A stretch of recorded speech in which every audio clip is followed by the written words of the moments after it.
What happened yesterday shouldn't have. I want to echo what the transportation. When you don't have the best standards in who you're. What happened yesterday shouldn't have happened. It should not have happened. And when Americans take off in airplanes, they should expect to land at their destination. That didn't happen yet. That's not acceptable. And so we will not accept excuses. We will not accept passing the buck. We are going to take responsibility at the Department of Transportation and the FAA to make sure we have the reforms that have been dictated by President Trump in place and make sure that these mistakes do not happen again. And again, I want to thank you for your leadership, Mr. President. Thank you, Mr. President.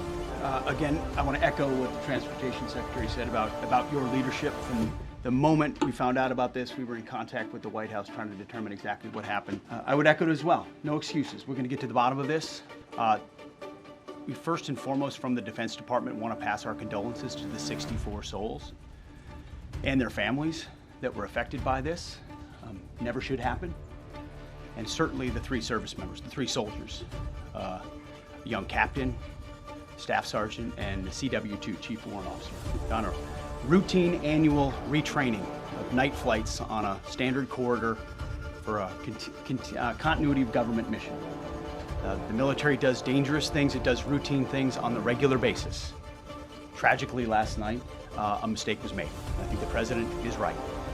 There was some sort of an elevation issue that we have immediately begun investigating at the DoD and Army level. Army CID is on the ground investigating. Top-tier aviation assets inside the DoD are investigating, sir, to get to the bottom of it so that it does not happen again, because it's absolutely unacceptable. But I want to echo what the Transportation Secretary and you, Mr. President, said, because it pertains to the DoD as well. We will have the best and brightest in every position possible. As you said in your inaugural, it is colorblind and merit-based. The best leaders possible, whether it's flying Black Hawks, flying airplanes, leading platoons, or in government.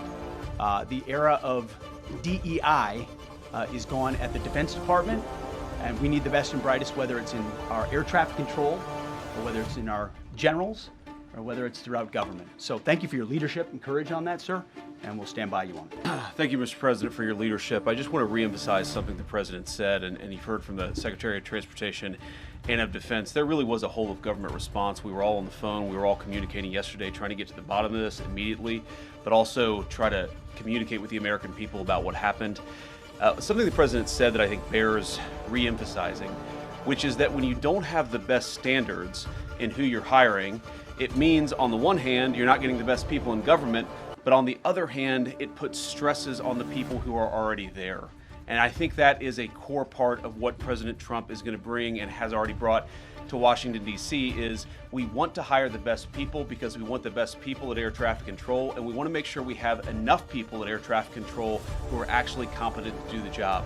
If you go back to just some of the headlines over the past 10 years, you have many hundreds of people suing the government because they would like to be air traffic controllers, but they were turned away because of the color of their skin. That policy ends under Donald Trump's leadership because safety is the first priority of our aviation industry. Thank you, Mr. President. On DEI and the claims that you've made, are you saying this crash was somehow caused and the result of diversity hiring? And what evidence have you seen to support these claims? It just could have been. We have a high standard. We've had a much higher standard than anybody else. And there are things where you have to go by brain power, you have to go by psychological quality. And psychological quality is a very important element of it. These are various very powerful tests that we put to use, and they were terminated by Biden. And Biden went by a standard that's the exact opposite. So we don't know, but we do know that you had 2 planes at the same level. You had a helicopter and a plane. That shouldn't have happened. And we'll see. We're going to look into that, and we're going to see. But certainly for an air traffic controller, we want the brightest, the smartest, the sharpest. We want somebody that's psychologically superior, and that's what we're going to have.